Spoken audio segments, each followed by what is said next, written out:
out Ashbringer, where it fell in battle and was lost, so that you can take it up and wield it. If you were a protection warrior, you will follow up on the legends of an ancient Drykill king who was buried with a sword and shield forged from the scales of the dragon Neltharion, who later went on to become Deathwing. You will delve into his tomb and overcome the ancient curses that lay there in order to wield those weapons for yourself. If you're a Frost Death Knight, well, what is the ultimate Frost Death Knight weapon? Frostborn, right? Well, Frostborn was shattered. But the first thing you're going to do is go to Icecrown Citadel, find and seek out the shards of the weapon where they lay after the fateful encounter with the Lich King at the end of Wrath of the Lich King. You will take those shards up and you will reforge them into a pair of rune blades that are the ultimate Frost Death Knight weapons. So these artifacts, they are your true companions. They are the things upon which you will rely as you journey through the Broken Isles and through the world of Legion. As you level up, you gain experience, your character gains levels. But as you accomplish deeds in the world, you will also earn artifact power for your weapon. Artifact power is something you will earn through a wide variety of activities, whether completing a major questline, killing a dungeon boss, outdoor objectives, winning a PvP battleground. Virtually any major type of activity in World of Warcraft will contribute to leveling up your artifact. Now this artifact power that you earn, what do you do with it? We're going to spend it to unlock traits that empower your weapon and empower your own character. In addition, you can also have a number of visual customizations that you'll be able to unlock and explore. Ultimately, you control the destiny of your artifact. You customize a path in which you unlock those traits, and you choose your path to greatness. Now let's get into the system a little bit more. So, Ashbringer. This is a quick screenshot of the UI for Ashbringer. Now, each artifact has a trait tree like this. It's kind of a grid that is overlaid on the outline of the weapon itself. And as you earn artifact power, you can spend them to unlock these traits. Once you unlock a trait, the adjacent nodes unlock and become things that you can spend a power in, and ultimately you choose what you want to work towards, you choose how you want to navigate this tree, and what you want your weapon to be. And at the far ends of the trees are major impactful abilities, such as the one we see on the screen here. This is something that will essentially cause your Ashbringer to duplicate some of your most powerful abilities. Let's look at the Frost Death Knights. Again, different weapons, different silhouette to the weapons, and therefore a different outline to the grid, but ultimately the same general concept. You begin at a central location and work your way towards the things that you most want. As you earn power, spend that power in traits, and unlock powers.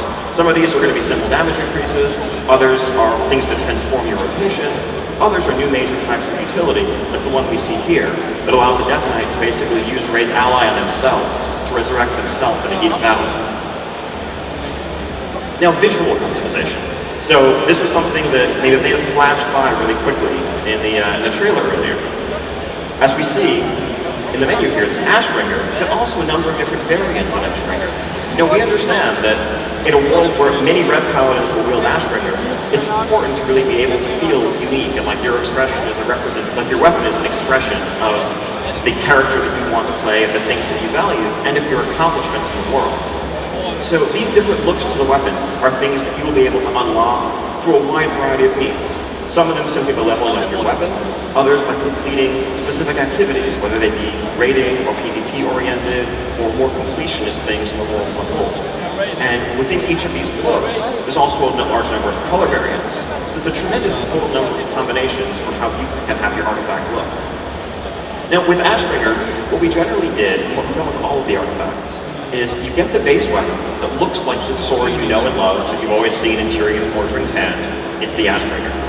Then there's sort of an evolved, upgraded version of it that once you reach a certain level of power with your weapon, you'll be able to unlock. But then we gave our artists the challenge of really just going off in exciting new different directions with these weapons, of trying to reimagine the fantasy of the sword. And that led us to things like an Ashbringer that's made of pure fire, or a corrupted shadowy Ashbringer, or one that is shattered and being held together by crackling lightning. All of these have the basic silhouette of the weapon we know, but they have a very, very different feel ultimately, and there'll be things for you to work towards and use as an expression of the character you want to play. So I know I've talked a lot about Ashbringer. Let's look at some other weapons. So if you're a Mistweaver monk, Your adventure will begin by returning to Pandaria to seek out the staff of the Emperor Shellun, which is really integral to the very legend and the essence of the continent of Pandaria. So here on the far left, we see the base weapon that you'll initially acquire, then an upgraded version of it. But then we've reimagined that staff in the inspiration drawn from the various animal gods of Pandaria, whether it's Yula, the jade serpent in the center, or Chi-Ji, the red crane on the far right, or a Sha-influenced, Sha-corrupted staff, the second from the right in between those two. Which are all things to work towards, and again, you can kind of pick the look that you want, pick the thing that excites you most to be able to show off. Ashbringer. Exactly. I can't say enough about the amazing art and the work that our artists have done on these weapons. They just blow us away. So yeah, the base Ashbringer, the holy version, and then fiery, shadowy, and lightning. Large variants, they all have that essence that says this is Ashbringer. Next up, a new one to many people. So Philomelo, this was actually a spell sword wielded by Archmage Kael'thas. Kael'thas used this in his battle against the Lich King at Icebringer and the sword was lost there. So if you play a Fire Mage, you will begin the expansion by seeking out that blade. And when you take it up, you see the base version on the left. It is, a very Blood Elf origin fire spell blade. An evolved version. But then the fantasy goes in different directions from there if you want to customize it in a fell direction, or sort of a molten lava direction, or that heavy Titan influence one on the far right that has a very different feel to it. It's all up to you. The Eagle Spear. So this is something that is new to the lore. It's heavily associated with the High Mountain Tauren. This is basically a fabled weapon of the Tauren tribe of High Mountain that you will seek out. You will track down the powerful creature that claimed the life of its last wielder, defeat that creature, and take this for yourself. The animal inspirations for the spear, you see, the base version is sort of themed after the eagle. Then in the center we have a wolf theme, a serpent, and a bear on the far right. This weapon will be something that survival hunters can seek out and claim. So next up, Frost Death. So these are the blades that you will forge from the shattered shards of the greatest Death Knight weapon of all time, Frostborn. The base version on the left, and then the initial upgraded version second from the left. Now for these weapons, we actually didn't go in such crazy different directions. We didn't do a fiery sword. I mean, they're all kind of, it's a question of what you like most as Death Knight. You like skulls, or frost, or more skulls, or different skulls. But they're all different variations on the essence, the fantasy of what being a Death Knight is. And when you think Runeblade, this is what comes to mind. That is what your artifact needs to mean to you. Doomhammer.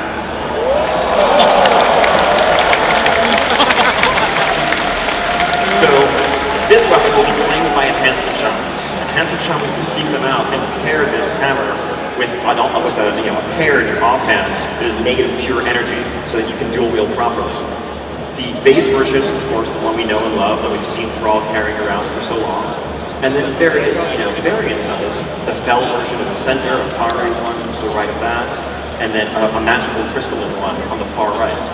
All the essence of Doomhammer, but different fantasies to explore. Let's see, what's up next? So, Feral Druids. So, Feral Druids can seek out the Fangs in the first Nightsaber. And on the far left here, we see a Druid, the base initial artifact that just claimed it. He's like a level 100 Druid. He's been playing the expansion for an hour or two. In the middle, we see a Druid with the upgraded Fangs in the first Nightsaber.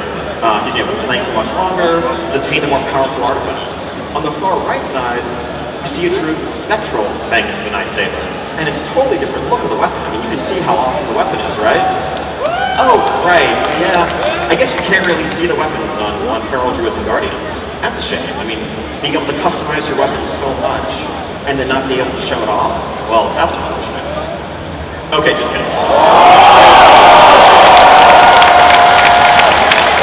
So if you're a Feral Druid, or if you're a Guardian Druid, instead of customizing the look of your artifact, you will customize the look of your form. So on the left, here we see a Druid with the base Fangs.